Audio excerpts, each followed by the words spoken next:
Good morning friends, welcome to empty time story blog. তো তোমরা সবাই কেমন আছো? আশা করি ভালোই আছো।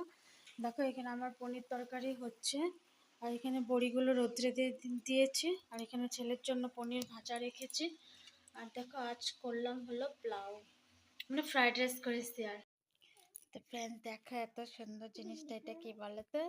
এটা কাচের বয়ম, দেখো না কি সুন্দর ডিজাইন করা আছে। এটা না আমাদের ওখানে বাণিজ্য মেলা এসেছিল আমাদের বাপের বাড়িতে, ওখান থেকে মা নিয়েছে। খুব সুন্দর বোতলটা, আমি লবণ মানে নুন রাখার জন্য এনেছি, আমার তো খুব পছন্দ হয়েছে।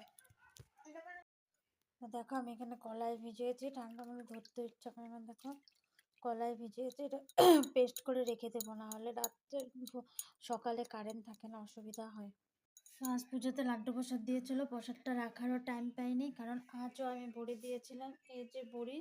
আর ও রুমে আছে আরও অনেক, তো টাইম পাইনি, এটা এখন গুছিয়ে রাখতে হবে।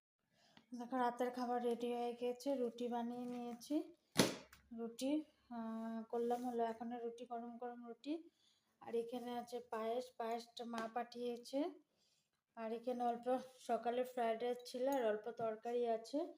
দেখো আমি বুট আর এখানে আছে মুগু, বুট মুগু বের করে নিয়েছি, এই দুটোকে এখন ভিজিয়ে রেখে দেবো। আমাদের খাওয়ার মানুষ আছে, সন্তোষীমা আছে, সন্তোষীমা খাবে।